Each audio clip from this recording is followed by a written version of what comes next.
Hi guys, welcome back.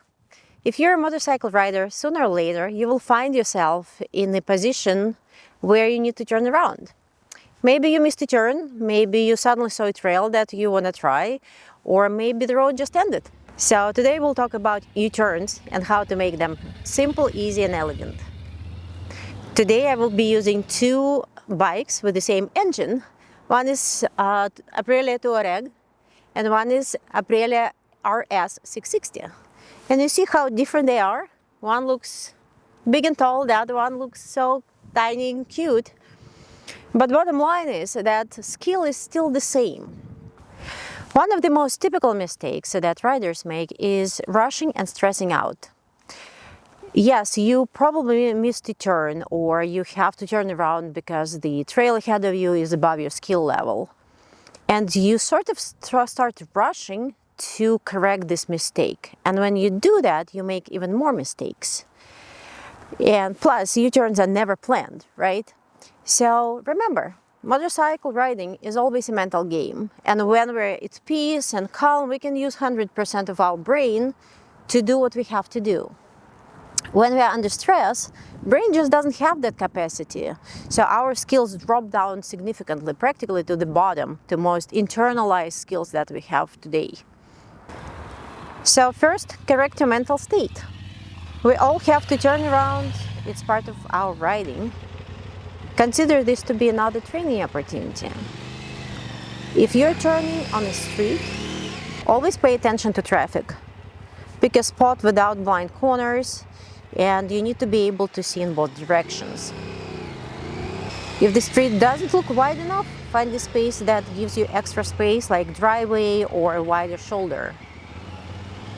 So if you're a beginner rider, you probably most often turn using the steering. You know how to turn. But they probably also told you that bike should be turned with lean. So when you turn U-turns, remember that.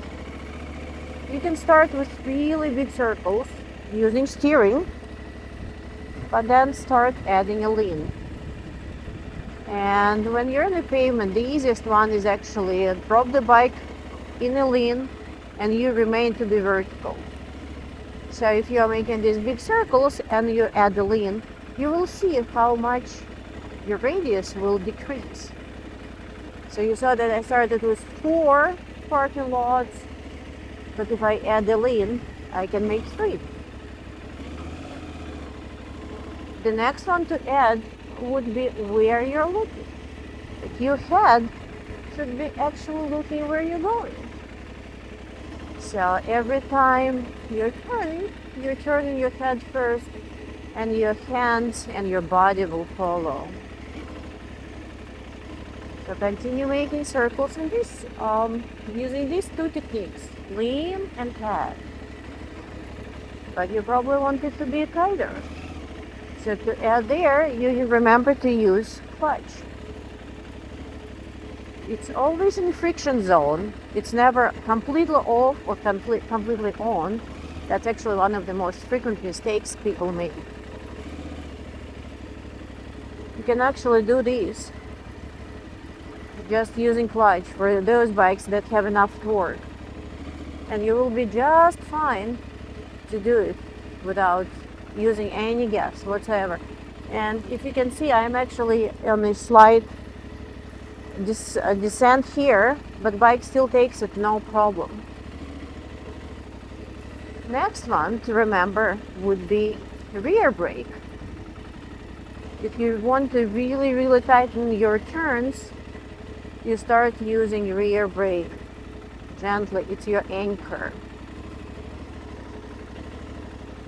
And then find your lock and lean off the bike all together, and you're suddenly in 2 parking lots without a lot of pressure, and it's still a lot of fun on the bike.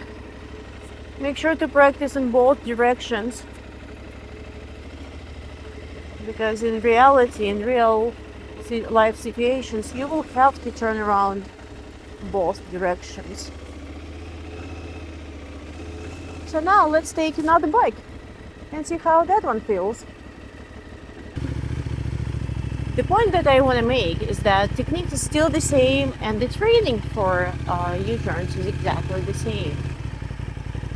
You start with just turning the wheel, right? And then you can start adding a lean on the bike, and suddenly it turns so much more.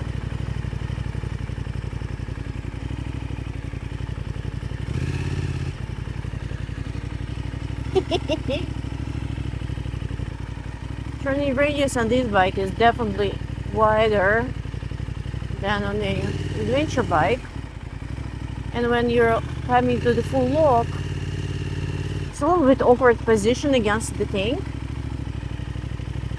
That's probably why you never see in any of the training videos guys showing any tight turns on such bikes, because they're not super comfortable. So what I find really helpful, you get on a full lock and lean, and using horses analogy, sort of give it reins. It needs to have momentum to pull out from the turn. So you need to know your clutch really well. You can see that even on a completely different bike, you can still train yourself to do tight turnarounds with the same technique. So in some cases you have to turn, but it is too narrow, right? So I cannot do it. And pedaling back is not that much of an option for me. But because it has incline, I can actually pedal back, which is unique. But without incline, I would not be able to do it. So guys, it's one thing to remember, always use everything you can for your advantage. That's why riders have to be smart and always think out of the box. So in this case, I was literally just able to outsmart the situation. But if you don't have the incline like I have right now, another way to handle it, especially for shorter riders, would be simple. You dismount, you use the engine to move forward, you turn as many times as needed. Sometimes you don't even have that much space, and then you get back and you go away. Easy, no stress. To train these skills, you actually don't need a lot of equipment or a lot of space. You are training something which would help you to go around an arch, right? So ultimately you need architecture that would help you with building such element. It could be circles, it could be figure eights. I like figure eights because it pushes you to train in both directions.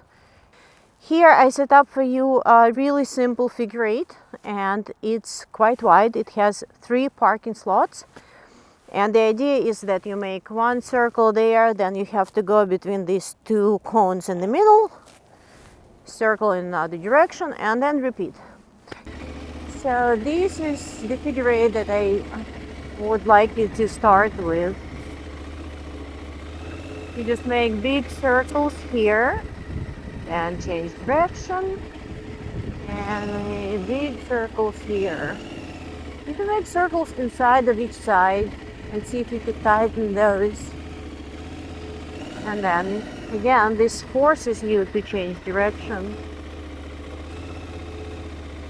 And the beauty of this element is that if you know that where you're going, you just turn your head and look at that central point of intersection, find it, and just go to it. Don't even think about the side cones or anything. So let's talk for a second about most frequent mistakes that riders make when doing U-turn. First, and I cannot emphasize enough how important it is looking down at where they are. Like here, still looking here. Or not keeping an eye where you need to be. Make sure you always look where you want to go, not where you are right now. Second mistake is rough clutch. Being in the right friction zone and knowing your bike's clutch is absolutely critical. You need to be smooth, you need to be working with the bike, not against it. And the last one, actually related to the second one, is when you, because it is a turn and it's natural for people to want to be sort of as slow as they can in the middle of the turn itself, people start losing momentum right in the middle of the turn, and that's when it happens.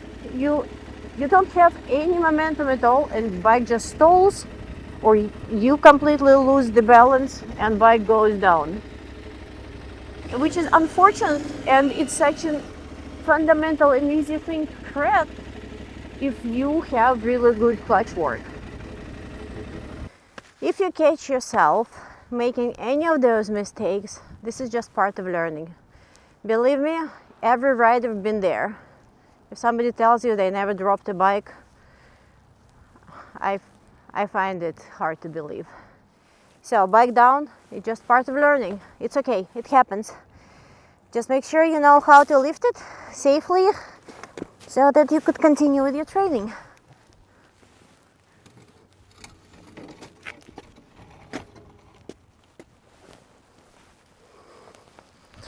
And the shorty, I have to adjust myself 10 times before I lift it, which is part of the fun.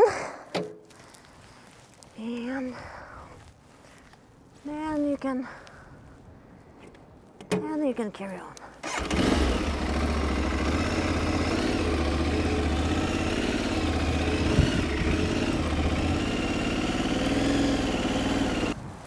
So it doesn't matter whether you're on a big, tall adventure bike or you're on a small, cute sport bike. Turning around part of riding, this is not a sign of defeat. This is just absolutely critical skill for everybody to have. So every time you find yourself in this situation, breathe, say this is another learning opportunity, turn around and continue having fun. Just continue practicing it until you feel really good about your turning skills. So guys, if you like this content, please consider liking and subscribing. And thank you for watching.